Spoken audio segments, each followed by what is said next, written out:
Thank you. Thank you. Well, hello there. Welcome back. I'm Abi Palmer, and you are watching The Weather, your weekly after party to celebrate the launch of my 4-part series, Abi Palmer Invents the Weather, in collaboration with my two cats, Lola and Xiao Kao. Previously on The Weather.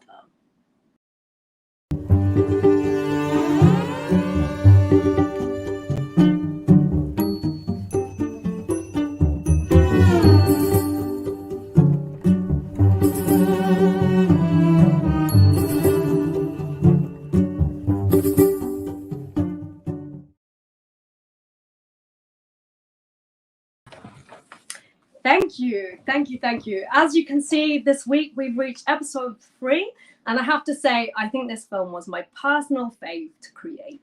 I stitched together a living wall made from collective moss and ivy and illuminated the whole space with a disco ball, which lulled my collaborators into a soothing spring sleep. It felt so right. If you haven't seen the film yet, it's available right here on Artangel's YouTube until the end of March. But why hurry? It's spring. Let's just rest here for a moment together and enjoy this gentle evening. The days are getting longer and it's gonna be okay. As always, I believe I'm the first guest to arrive, but this week I'm 100% convinced that my co-stars would like to talk to you. Let's see if we can find them.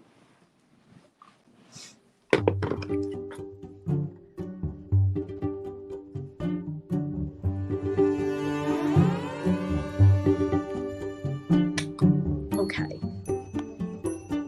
We're on the search for a cat. Now, last week we had a little problem. The cats were very reluctant to talk. And I've realized something. It was a strike day and they're not getting paid. So they were refusing to participate, but I have heard this week I brought along some snacks. Let's see if they'll come and join us. Hello, Lola. Would you care to do an interview? Lola, how does it feel to be in spring again? Do you care for this season? Do you feel like the seasons affect you?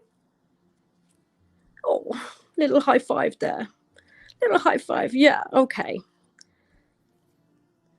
Do you think it was arrogant of me to have taken on the role of the unmoved mover, the hand of God, by stitching together a garden? Oh, very polite. Well, she's not answering, but she is eating, and she does know how to high five, and that's cool. Let's see if we can find her sister. So Xiao also was on strike, and I think that's important. Let's see. I think she might be down here. Xiao! No, she's very suspicious of cameras. Let's see if we can persuade her to come out from underneath there. Hey, Xiao. Xiao. How does it feel now we're 3 films in? Do you feel like your relationship with filmmaking has changed? Did it feel to you like this one was an easy film to make, wasn't it? I feel like we all felt like it was an easy film. But do you think that's because it was spring or because we kind of got the hang of things as a collaborative trio by then? Would you like a treat? Okay. No? Let's see if you're going to give me a high five on camera.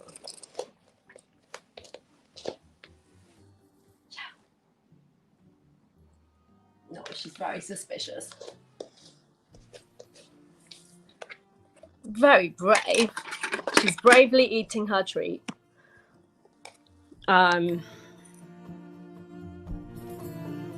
You know when people say artists are lazy and they want more money, but like don't seem to want to do anything for it? I mean, I think that's ridiculous, but I don't know. These cats, they're just not very cooperative, are they? Let's go back to the studio. I hope you've all noticed I took my shoes off for this. They were very big.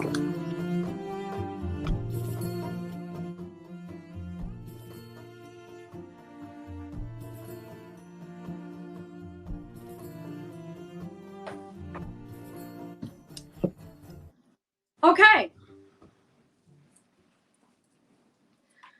Hello again, my friends. It's still me, Abi Palmer, and this is still your new favorite talk show / after party, The Weather. My collaborators are still fairly uncommunicative, but don't worry, we've got a plan. This week, I'm really excited to bring you a guest who spent the last few years carving out this tiny little corner of the world and the internet that talks about life, art, politics, and play, and explores how all of these things are interconnected. I always like to describe how we met, but I actually don't know in this case. Over the pandemic, we began sending each other voice notes about sickness and survival and creating a creative practice when your body doesn't want to play. This week, she's been in bed with COVID, so I feel like we're extremely lucky to have her. Please give a big weather welcome to Gabrielle de la Puente.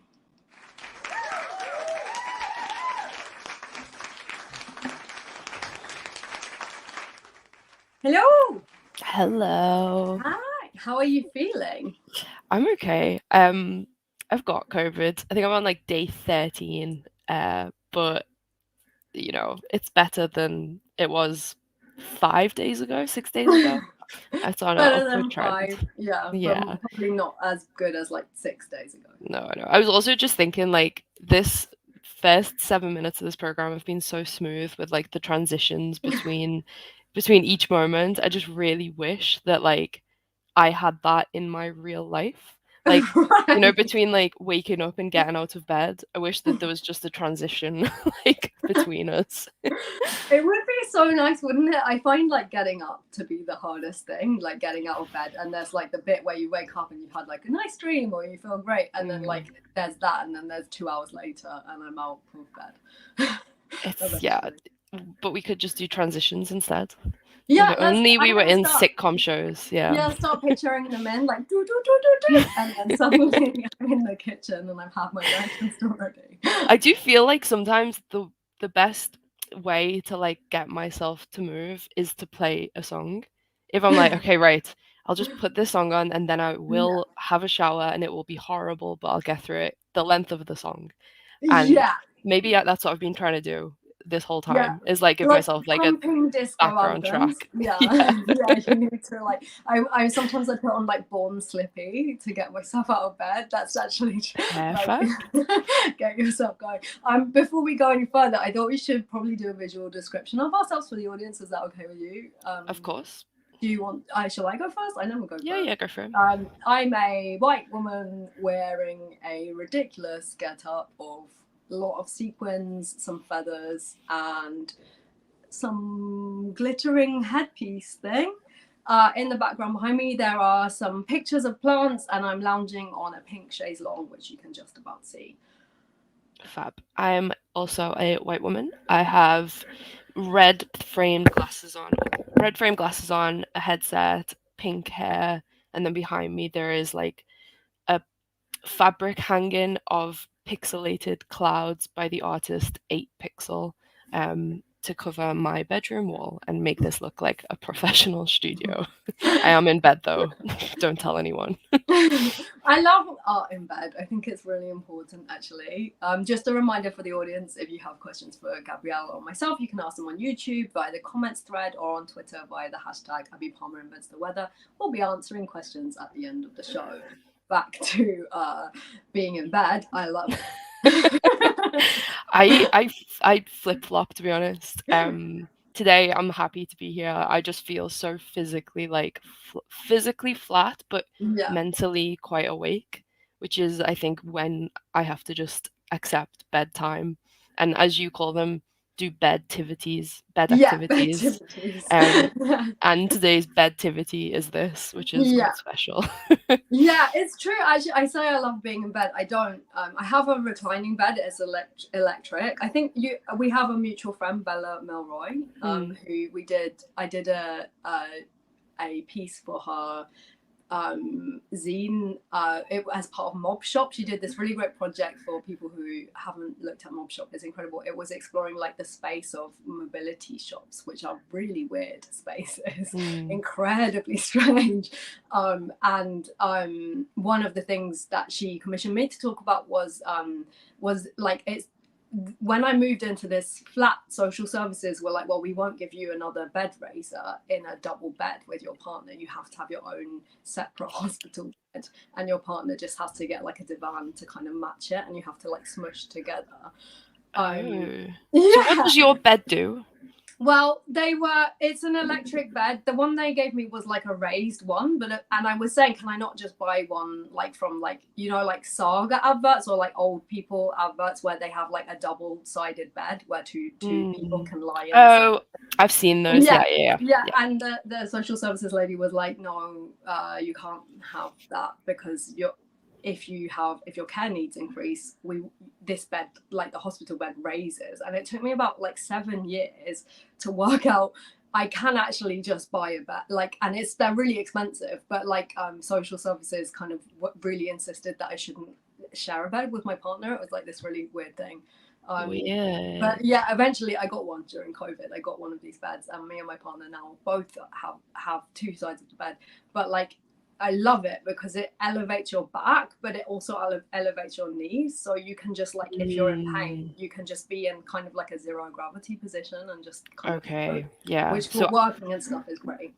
We just do the pure lo-fi version, like put shitloads of pillows when I'm having leg pain. And like I will say, as much as I hate being in bed because of chronic illness, just making it feel like a prison sometimes. Like my boyfriend is 6'8", so the bed we've got is huge. Nice. We went on like Facebook Marketplace and just tried to find the world's biggest bed, so it's not all bad. Yeah, so nice and roomy. Yeah. I was thinking a little bit, I mean, it kind of brings me to like something that I was thinking of talking about, was this thing about like how you carve out space, like, and like something that I found really interesting about watching your practice over the last few years is seeing you carve out these spaces both like on and offline, online with the White Pube, which for anyone who's watching who, I feel like maybe we should explain what the White Pube is. Let's do exposition. Yeah.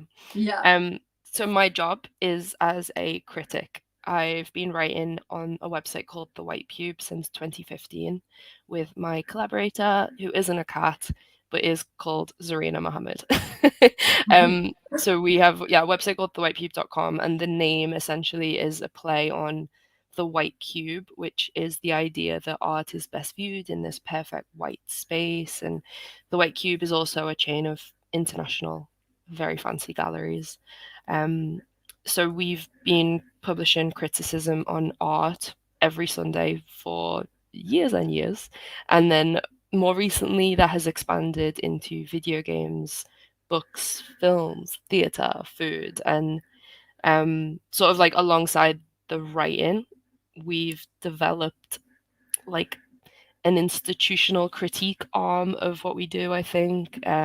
So the website also tries to offer some resources like a successful funding application library, because I think, I don't really feel like I need to explain that. I just think everyone should be able to see how funding applications are written, and they should do that so they can try and get their own money, because I think the system is so rigged against people. So yeah, we've got a bazillion funded applications on the website. We also have a monthly creatives grant of £500, and we publish our accounts. So if you want to know how much I get paid for this, go check the accounts later. Things like that. It's fun. So that's what I do. Yeah, and I think it's been a really interesting space to like come across as an artist, and like something that really excites me about it is by having like these ongoing conversations with like everything around you. Like one of my favorite reviews that you wrote was you reviewed the pandemic, like really and like this idea of like seeing everything around you as something to like engage with and ask questions. I feel like it's created this space where, as a reader and a participant of art, like it's helped me to imagine a world that feels more comfortable for me, or like identify the bits that don't, when something doesn't feel right in an art interaction, as a like user, as a like artist, or as an audience member. I think it's quite helpful to have that ongoing exchange. But also, yeah, with the pandemic, with the weather, like having these critiques of like the things around you, like I don't know, there's something really exciting about that. I like that it's become so flexible. I think when we started writing, it was just because we thought that typical art writing was super boring, and It is. we just couldn't, like, our teachers in university were like, go and read this book, or make sure you read the third chapter of this very difficult philosophy book. And like I would get this stuff out of the library and have to renew it over and over again because like I would never get to the end of it. And like, yeah, we sat down eventually, me and Zarina, and kind of admitted that to each other.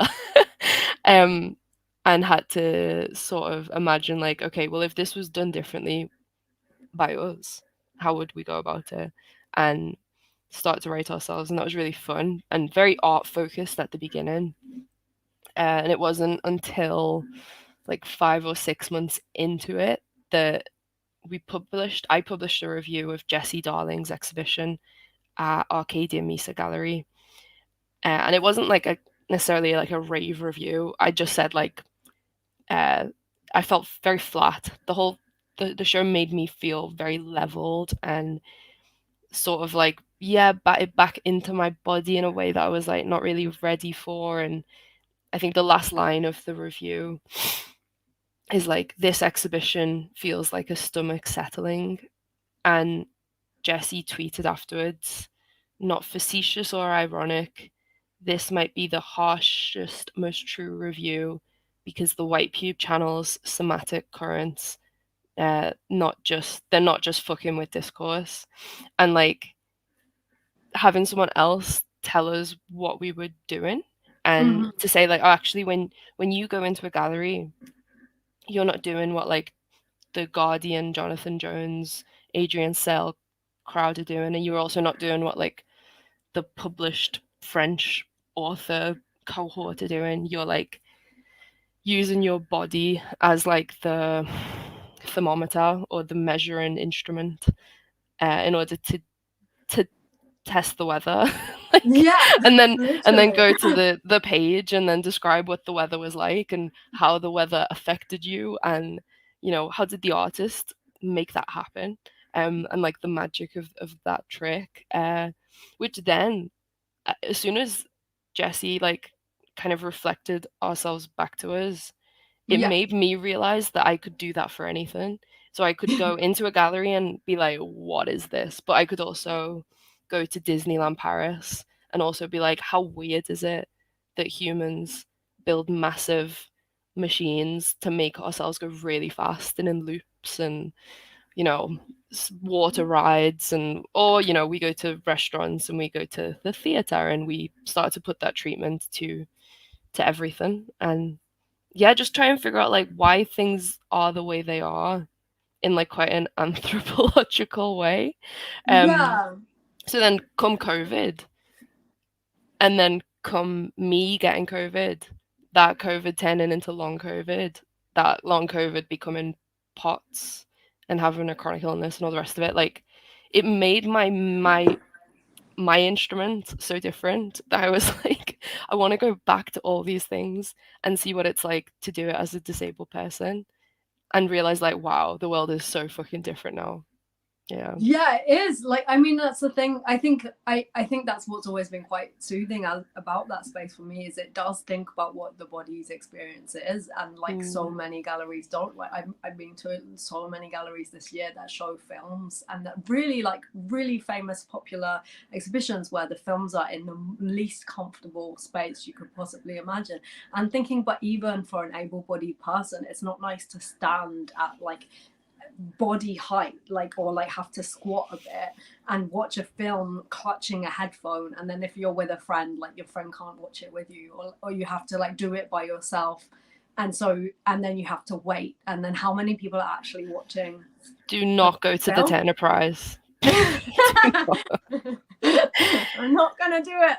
Yeah, Yeah, God. It feels like such a trite point to bring yeah, up. Like you're like the princess and the pea, and you're like, yeah, I'm not comfortable. Make it comfortable for me. Like as if and I feel that sometimes as a critic, yeah. why should I be the person who's like make this right, change things? Yeah, but it But shouldn't be that hard, should it? Like, no. I think it should be like a comfy cube. If you're gonna have a cube, put cushions in it. You can put, I don't know. It really I find it like I think a lot of there's this really beautiful essay by Johanna Hedver about sick womanhood, Hmm. where they talk about like they are basically they did it as a talk, and they invited everyone when they did the talk to place a rock in the shoe who didn't have a chronic illness while listening to the talk, and it completely blew my mind because it was like that's what it is, isn't it? Your Wow. mind is always thinking about something else, and so that was like a really for my practice really revolutionary to think like because my work is quite multisensory a lot of the time, like um, to think why do I want to use so many senses? Why do I like because actually Hmm. I want people to have these like physical experiences of it, and but also it started to make me think about like how I navigate those, like I started calling them like intrusions, like the thing where you've got like a pain in your shoe or like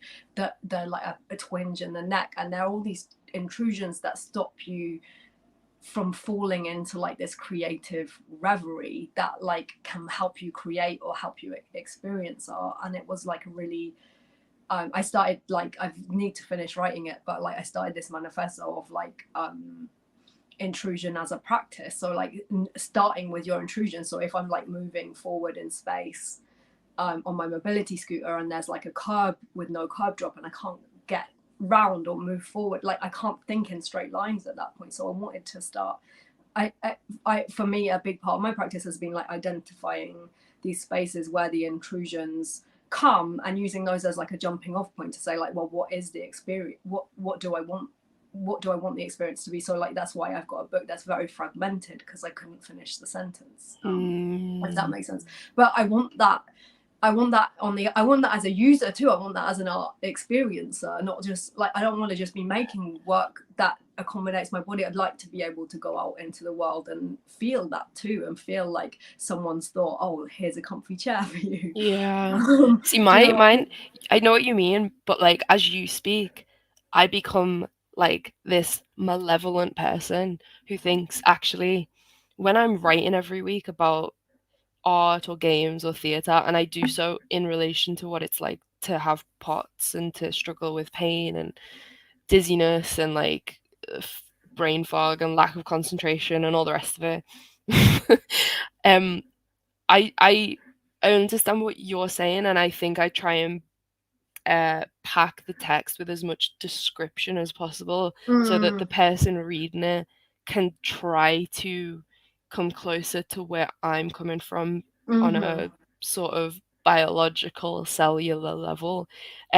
But ultimately, that won't work because they are words on a text and that's art and whatever it is. I just want to give people pots. Yeah. Like, I'm like, can you also just get COVID and keep it Yeah. forever? Because like nothing will ever contain the Yeah. expression that I'm trying to offer. Just Yeah. get sick forever, It's please. so true. Yeah, I definitely had this thing where, like, when my friends started getting pregnant, like for the first time, I suddenly, like, everyone suddenly developed way more empathy for like 9 months.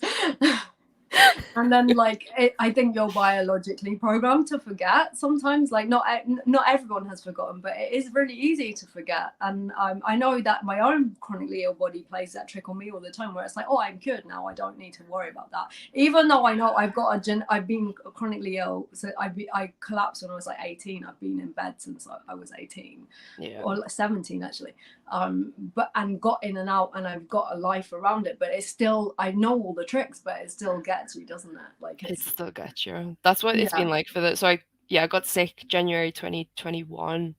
And then I got COVID again 2 weeks ago, and I almost was like, oh my god, I can do things again. I can like live without Mm-hmm. that as Mm-hmm. the forefront of my mind.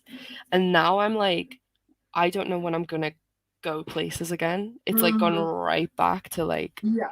being in bed all day, and it's kind of, you'll understand this because of where you come from, but like if a person is watching this who doesn't understand or hasn't lived with someone with a chronic illness, they might think like, oh, she's fine because she's on a Zoom talk and she's being a professional. And like realistically, I didn't do anything yesterday or for the beginning part of this day so that I could do this, and I Mm-hmm. won't do anything tomorrow either because I will have done this. It's Yeah, kind of you're like dead. that's what I mean, like the breadth of that, and all of the what's the word, like disclaimers. You can never express everything you want to say about chronic illness in a Yeah. neat package. Yeah. And like I think it's fascinating to me to come to art about illness in that way now, and to think about when I write, am I writing actually for the other people who already get it, or um, am I trying to cross that bridge? And I don't know. It makes like makes me think again about how a lot of art, and especially art institutions, try to try to take art objects and like make them universally accessible for as many different people. And I actually don't know if that's the way to go. I kind of like the idea that everything gets smaller again and like more direct and more tailored and more exclusive as well. So Mm-hmm. I'm just coming off really bad in this talk now. I think everyone should get infected. I think art is not for everyone. But yeah, if everyone gets infected, then they can come along and see the small little art interventions that are for chronically ill people. So But I mean, like it works out great. that's why it's like the weather project for you, I think, is kind of amazing because like you'll have a chunk of your audience watching it who went through lockdown and understand Mm-hmm. what it was like to have to be grounded in one place and to have to like just survive the four walls that you're inside and just like figure out a way to not even make necessarily use the energy to make it interesting, but just cope with it. And then there Yeah. will be people who were like already in bed before the pandemic started, or people like me who are like, oh wait, I really like can't leave. Yeah, you are sort of catering to both in a way, but I feel like I'm in the special audience. I'm like in the VIP queue who could see it for what it Yeah, is. I think it's like it's not that I make work for disabled people. I make work Mm, of myself, and I think I'm a chronically ill person. So like the reason I made a weather project in my house with my cats was because I couldn't get an accessible studio at that time, and also I'm immunosuppressed, so it was really dangerous for the world was opening up, and I didn't believe I was able to be there, and rightfully so, because I immediately got COVID when I started coming, and then mm. I was really sick for a long time, and it slowed the project down by a literal year. Like it's a year longer. It took a year longer than it should have done for that reason. But it meant that I got this time to be at home, having this like intimate practice where like I started asking myself all of those big questions that like I started spiraling about during the pandemic. Like, how do we navigate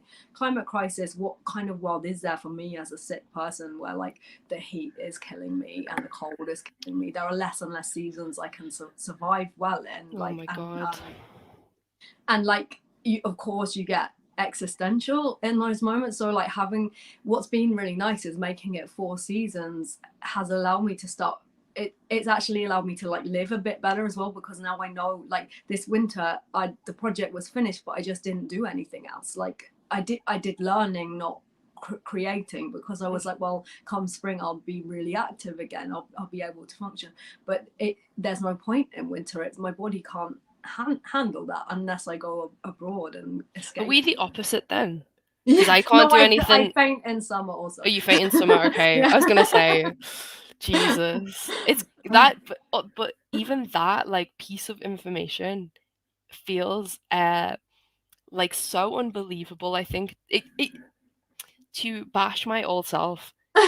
If someone had said to me, um, my body is like my health is way better in the Mm, winter, I would have been like, what? what the fuck are you on about? It's like when people are like, oh, I can sense it's gonna rain today. That's how I would have taken it. Like, Yeah, you are no, like, yeah. I can't take you seriously. You're like someone who Yeah. believes in horoscopes, and I'm like, Yeah. I'm just gonna hold you at arm's length. Whereas like now, I also completely understand how it is to have your life dictated by temperature. Like, Yeah. my COVID did something insane to my blood vessels. So now when it's too hot, my heart can't cope with the heat. Mhm. I have less blood now than other people, so I need to drink like 8 liters of water in the summer and have like all of this extra salt in order to just stay upright. But then it doesn't even work. I don't even I've got stay thoughts as upright. well. It's very relatable content. It's so bizarre, but like that lesson, I think, Yeah. is so like worth talking about. So yeah, to break it down into like sort of 4 seasons that you want Yeah. is like beautiful. Yeah, it was really nice to say, like, explaining it to these cats and sort of saying, like, what is it, what am I learning about this, and how can I, like, obviously, like, this kind of conceit of like feeding it back to my cats. But they loved it too, you know, like, but I noticed they have cycles too. Like in winter they also close down, they sleep more. They're impacted by the weather too. The sun's come out and they're much more active. Oh hey Drew, I'm have trying we to. got a special guest? She's looking at me. Yeah.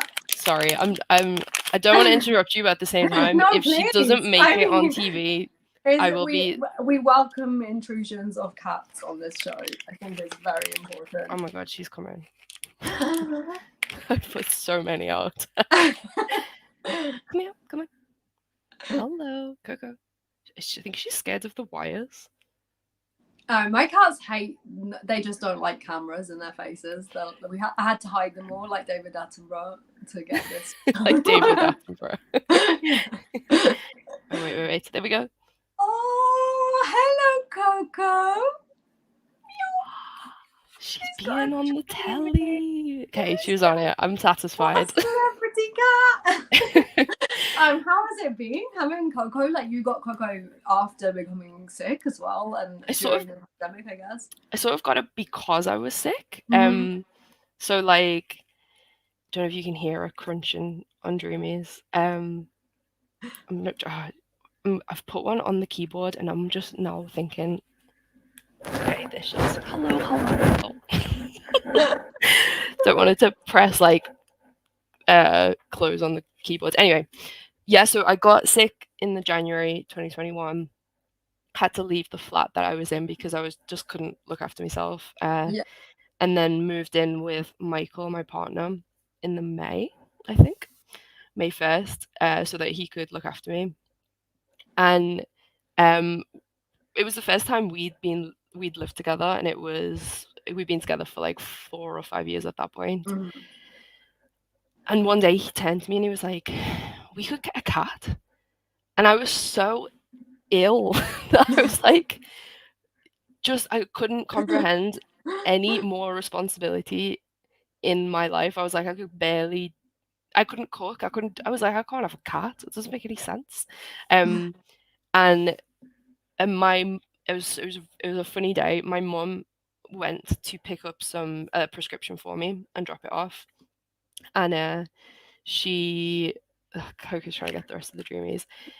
Michael and my mum were like, conferring something on Michael's phone, and he was like, look, and she was like, oh, I don't think she'd like that one. And I was like, what are you talking about? And we were all sat down in the garden, and I was like, please just tell me. And my mum was like, you're just gonna have to tell her. You can't do this without telling her. And they turned, and the phone was on Gumtree for cats. And there was a woman in Huyton in Liverpool, and her cat had like got out the back of the house. She was a house cat. She'd accidentally got out. She'd come back. She was pregnant. Got knocked up. And my mum just went, should we go right now? And I cannot express this enough. I'd not been anywhere in like 3 months. And I was like, I was like shaking with the adrenaline of like the possibility of getting in a car and going somewhere on a really hot day as well, Yeah. to see cats. So we get in a car, we're absolutely, I was like, this is the best day of my life.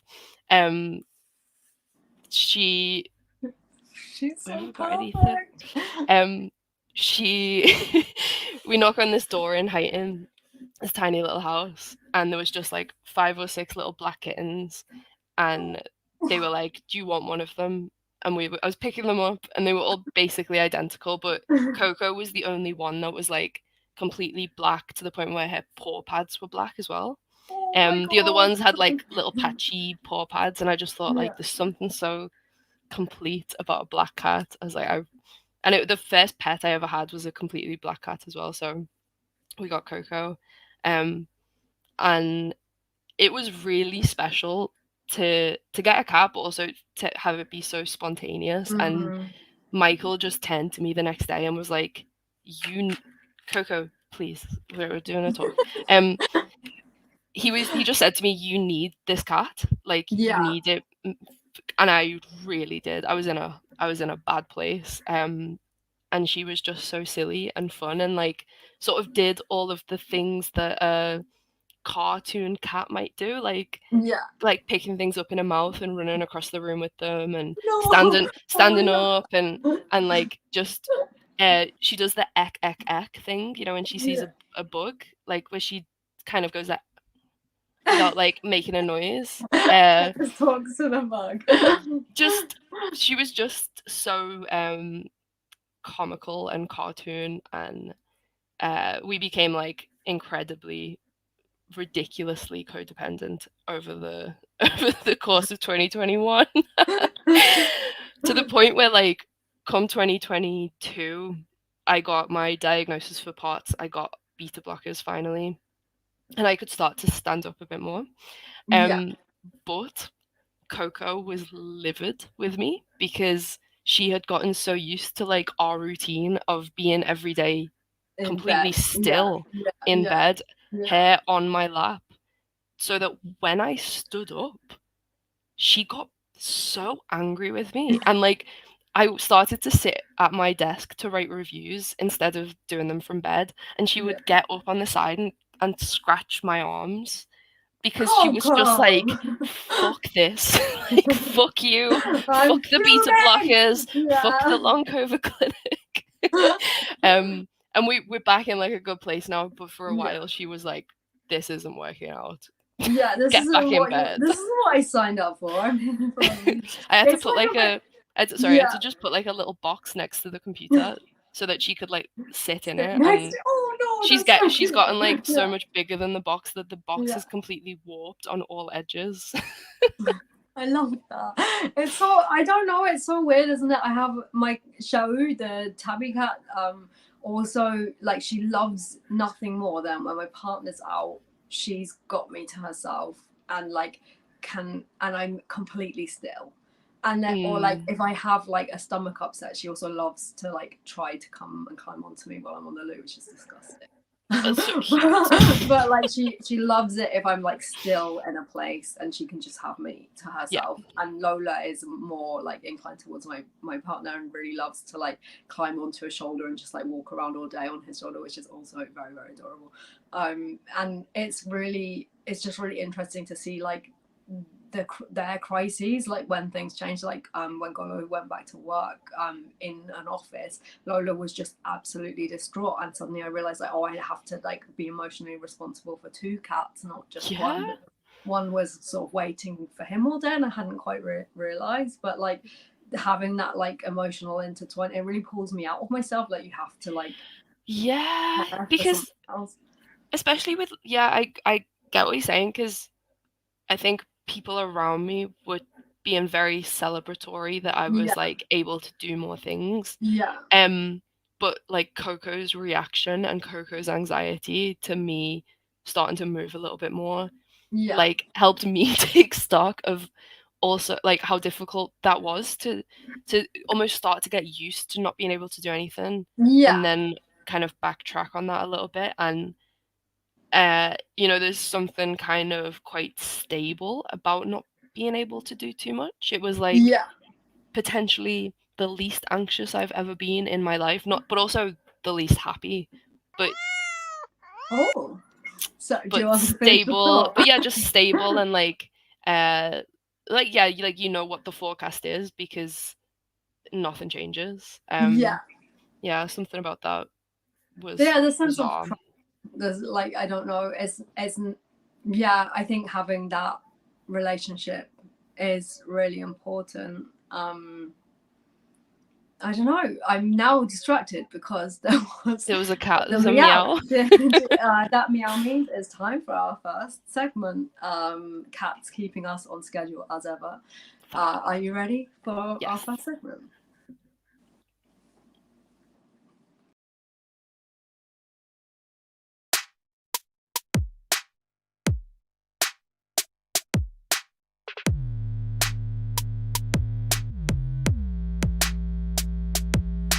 Show your pets the weather. Show your pets the weather.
Rolling.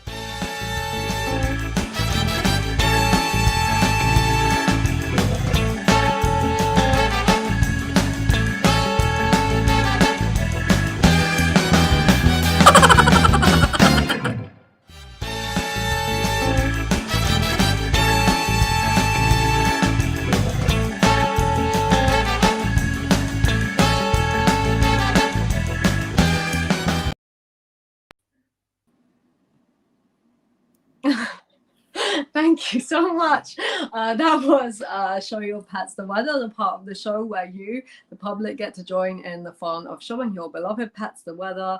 Thank you so much again to everyone who sent pet videos my way this week. It was incredible. I enjoyed all the rat content. It's not too late to join in the fun. If you want to show your pets the weather, email us at info@artangel.org.uk and tune in next week to see if your pet has made it to the big screen. Some strong content this week. How did you feel about that? I loved the Park the Rat enjoying the central heating. Park the Rat! He's spoiled, to be honest. Who gets to enjoy central heating anymore? I think that's actually a rat from your Discord server, the White Pube Discord server. Sarah, Queen of Rat, who sent so many incredible, like the lineage of rats that Sarah had. It was so, like, my favorite was that, like, Old Man House is a great name. There was a rat called Potato, which I'm perfect. I just think, like, rats are a really good pet, actually, in my humble opinion, as someone who doesn't have one. But, like, you can just, you've got so many name potentials, you can really yeah. I think that it means it's already time for our second segment. Are you ready for this? I am.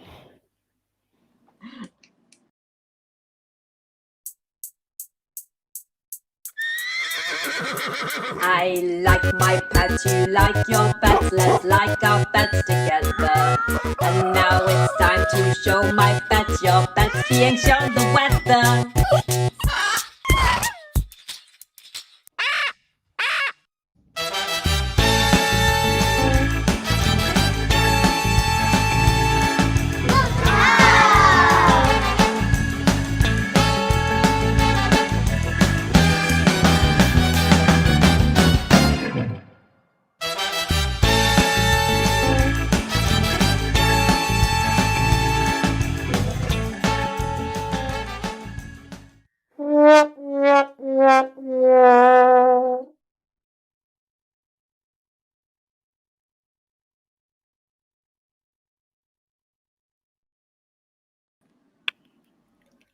What are you doing? Yeah, that was showing my pets. Your pets being showing the weather, the part of the show where my pet/movie stars and your pet/movie stars collide. And right now we have another pet, Coco. You're I was the trying to movie star. add another layer to the cat being shown. The cat, Oh, the public love it. I think it's really great. I think I have shown previously Show and Lola watching themselves watching the videos, but it would be great if we could get Coco watching Show and Lola watching the rap. yeah, this is what we want. That is exactly My what we fingers are just absolutely covered in. Oh Jesus!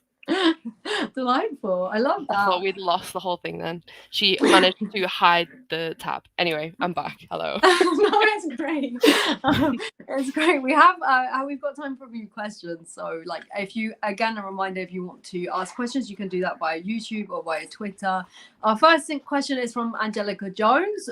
Do you have any suggestions of resources or spaces or events for chronically ill or disabled people to engage with the art world virtually at the moment, from someone also dealing with isolation? That is a really great question. Thank you. Yeah. Can I think off the top of my head? This is why I got so into games, which I know isn't really a useful answer, but I mean, if you've got access to a Netflix account, Netflix have added a load of games. There's plenty on there that I could recommend, including Immortality and Before Your Eyes.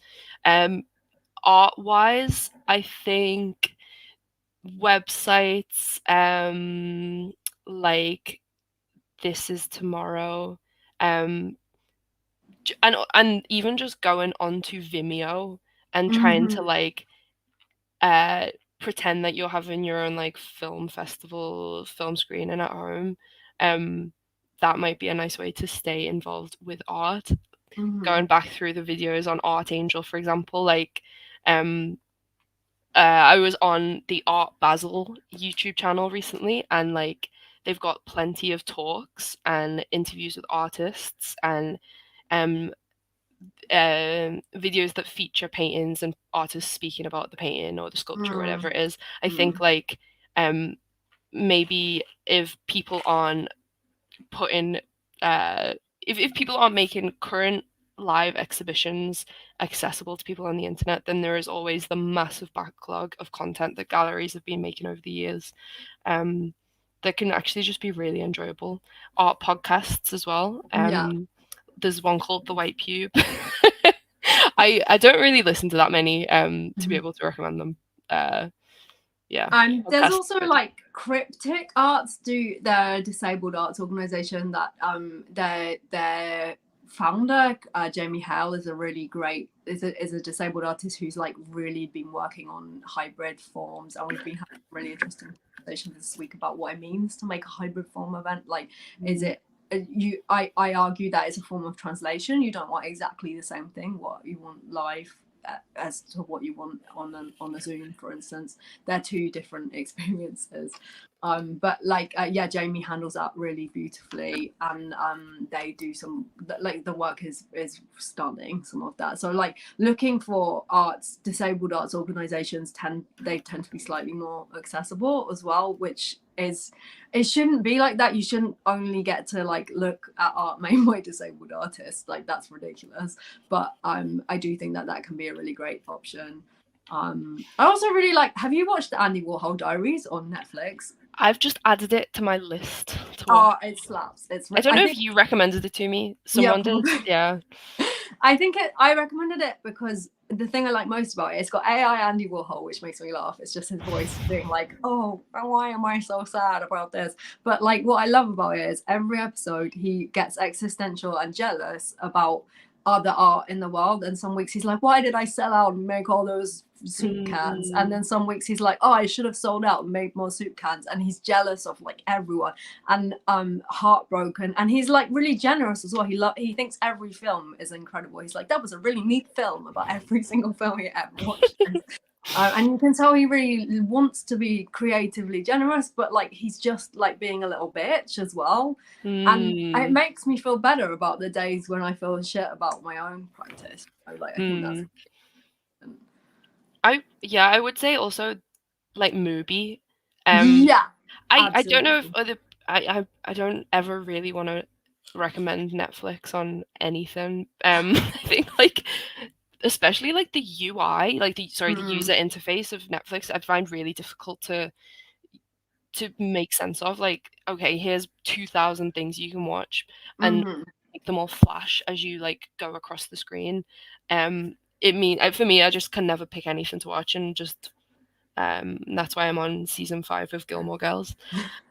Whereas if you go to Mubi, not only does it feel like way more handcrafted and clearer, the content just feels a little bit more on the artsy side. They've got films like The African Desperate, which I would really recommend. The cat is just making a lot of noise. And what's it, After Sun, which has just been nominated for loads of stuff. So I think like even though those might not be like visual art stuff, they feel like they are pieces of art that are going to influence like a wider visual conversation. So it's worth spending time with them.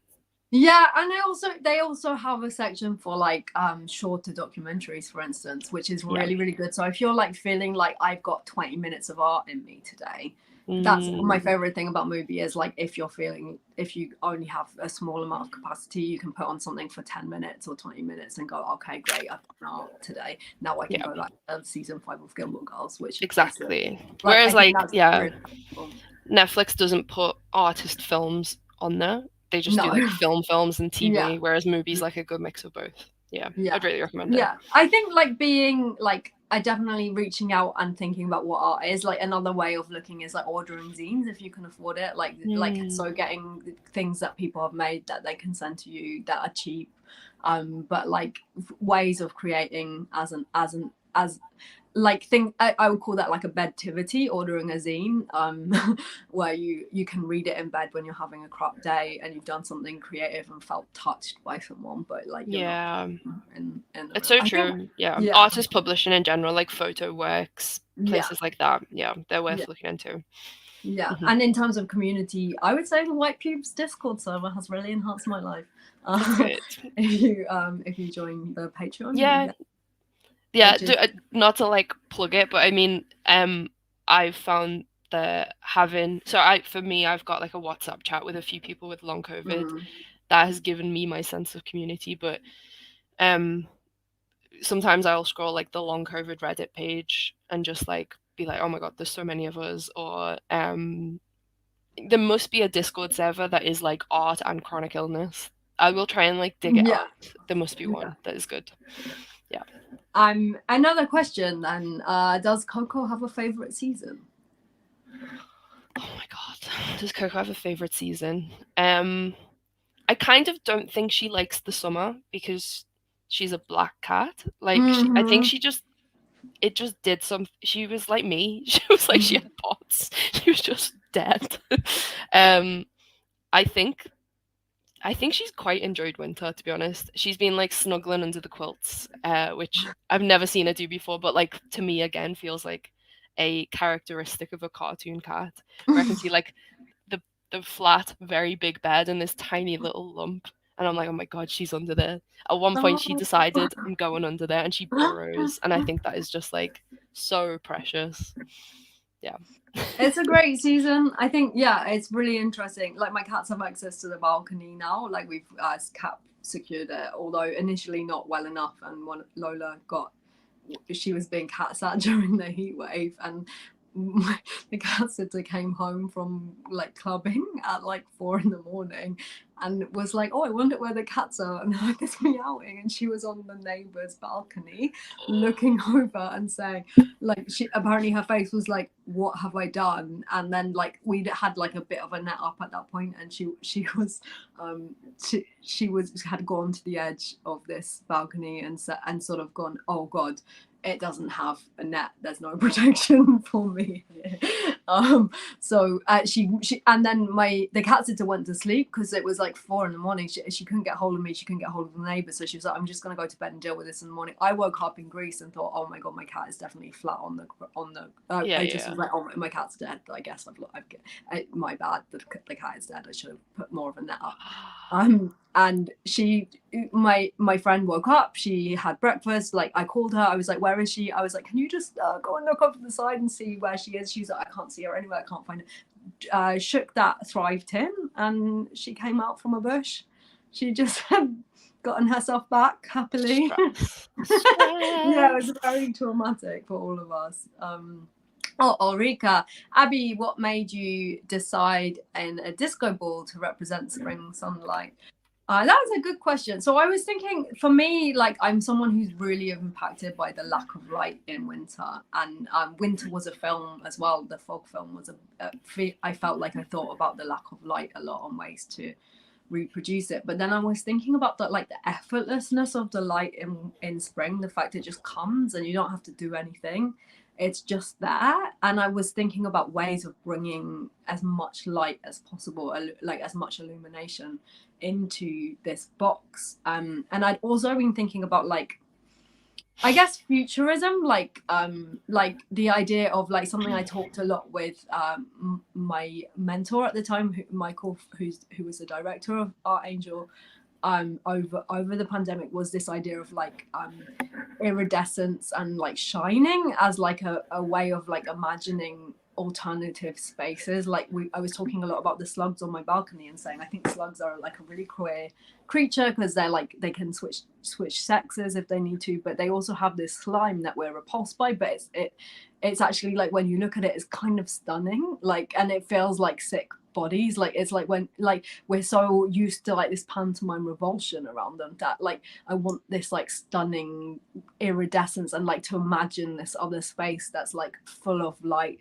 and happiness. And so I started thinking about a disco ball as like the perfect illusion of spring, and it bringing all this kind of light in. And this, I don't know how to explain that any better, just like bringing in this like effortlessness, but also like all these imagined worlds and spaces. Like every time the mirror ball reflects, like all those little squares have a slightly different angle of light of the same universe, and that gives you a different version to imagine back. For me, yeah, that's how I feel. And I also thought, oh wow, the cats will really love all those little beads of light. Thank you, Ulrika. I appreciate your response. If you can't read that, it says, thanks, Abby. This was a beautiful poetic answer. Oh, that meowing, that's the last meowing of the season. That means it's time for the end of the show. I'm gonna do my talking bits now. So just a reminder, if you want to catch up on my film series, Abi Palmer Invents the Weather, episode 1, 2, and 3 are available on Artangel's YouTube channel right now.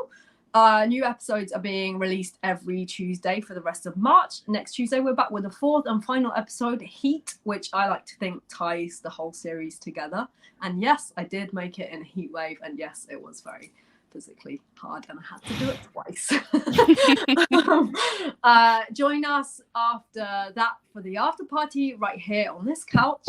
Next Thursday, at 7 p.m. Greenwich Mean Time. Next week, we'll be joined by game designer, artist, and musician who scored all of these weather films beautifully, I might add, Nick Murray friend of the show. Come and join us and tell all your friends. And until then, don't forget to show your pets the weather. Thank you so much to Artangel for commissioning this project, and thanks to Tank TV for hosting it on their channel. Thank you to Marina Doritis and Michael Morris for their excellent production, and to Lily Max Hager for the incredible tech support. And just this has been the best pet show reel so far. I think I really enjoyed this one. Nick Murray, friend of the show, thank you for the amazing title and outro music. And Nick's responsible for all the compositions and beautiful sound in the weather seasons. So we'll be talking to them next week. I'm very excited. Thank you to Mia Maxwell for styling this iridescent disco look. And thank you to Christy for making up my beautiful face. I am really delighted that you came on at the last minute to do that. Thank you, Jay, for that lovely comment also. No need to thank the rudest cats in the world, but a massive thank you to you, the audience, for tuning in, and a huge thank you to our special guest who came here even with that world famous coronavirus of which we've all heard so much about. Gabrielle de la Puente, thank you so much. Thank you very much. I was just method acting as a sick person. I got it on purpose. Incredible. This has been so nice. Thank you so much. I'm your host, Abi Palmer. This has been The Weather. Goodbye. Thank you. Bye-bye. Bye, Coco.